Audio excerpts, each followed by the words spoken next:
Assalamualaikum warahmatullahi wabarakatuh. Sekali lagi saya Dr. Syah bin Shah Ismail daripada Al-Harad Enterprise, salah sebuah agensi latihan dan pembangunan perniagaan yang terdapat di negeri Kedah ini. Tajuk yang akan kita bincangkan pada hari ini adalah asas kepada penyelidikan pasaran. Penyelidikan pasaran sebenarnya adalah sesuatu yang amat penting yang perlu dilakukan oleh mana-mana syarikat yang menjalankan aktiviti perniagaan dalam tujuan untuk mencari keuntungan. Jadi faktor yang pertama yang mesti difikirkan oleh syarikat ialah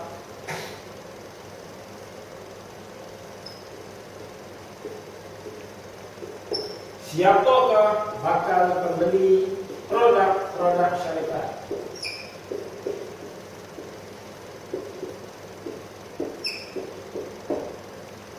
Faktor yang kedua ialah apa produk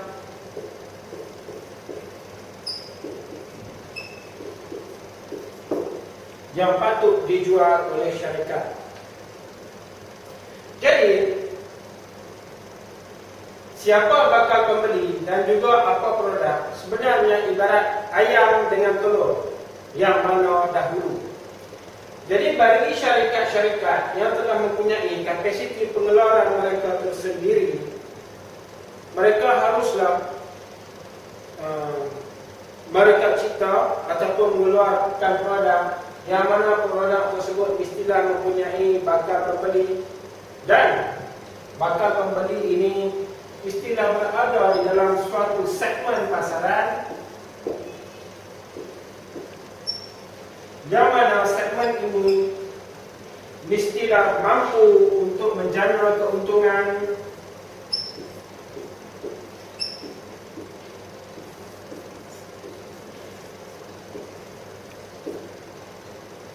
kepada syarikat. Segmen ini mestilah segmen yang cukup besar untuk menjana keuntungan kepada syarikat. Dan bukan semua bakal pembeli di dalam segmen ini akan membeli. Jadi apa yang syarikat perlu buat adalah menjangka berapa ramaikah pembeli di dalam segmen tersebut yang bakal membeli. Dan saya rasa, pada pendapat saya, 10% daripada segmen tersebut yang bakal menjadi pembeli adalah satu angka yang tidak besar untuk tahun pertama bagi syarikat menjalankan kegiatan pemasaran. Faktor yang ketiga yang perlu diperhatikan oleh syarikat ialah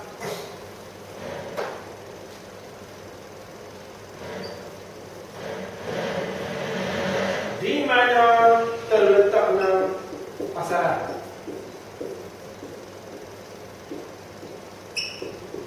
Faktor ini adalah berkaitan dengan faktor geografik, sama ada pasaran tersebut didapati di bandar-bandar, di desa-desa, ataupun di tepi-tepi sungai, ataupun di kaki-kaki bukit. Jadi di mana pasaran tersebut wujud.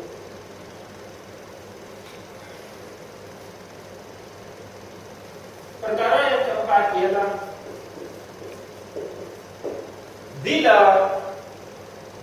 bila pembeli-pembeli akan membeli produk-produk syarikat. Jikalau sekiranya kita lihat kepada contohnya pada musim-musim perayaan, orang akan berlumba-lumba membeli juadah-juadah untuk hari perayaan dan juga pakaian-pakaian baru untuk hari-hari perayaan tertentu. Sebenarnya beberapa bulan sebelum acara-acara ini bermula, pengurus-pengurus yang bijak akan mula mengeluarkan ataupun cuba mendapatkan produk-produk untuk dijual ke pasaran. Langkah-langkah ini sebenarnya kerana langkah-langkah yang bijak, kerana apa? Pada masa musim perayaan itu bermula, syarikat telah pun mempunyai produk untuk dijual kepada bakal pembeli.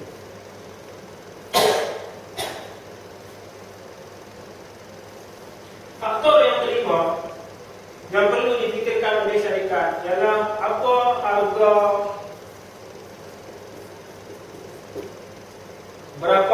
yang patut diletakkan oleh syarikat.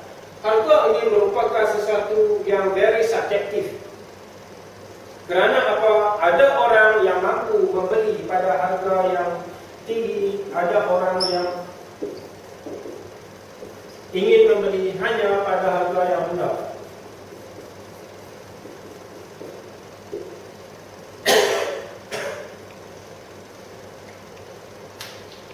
Pada masa ini, dengan berlambaknya produk-produk yang terdapat di pasaran,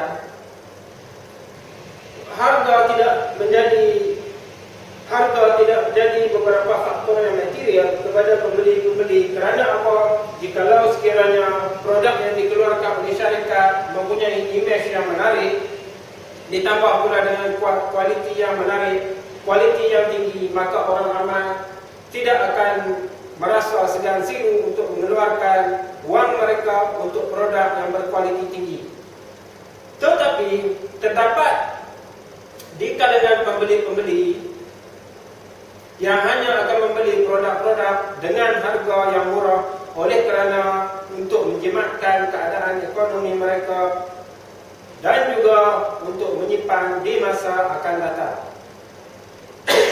Harga menentukan faktor kejayaan kepada syarikat. Jadi sampai di sini dulu perbincangan kita pada waktu ini, dan juga ada beberapa lagi faktor yang dapat saya ketengahkan untuk dibincangkan pada masa hadapan di dalam bab asas penyelidikan pasaran. Sekian, terima kasih.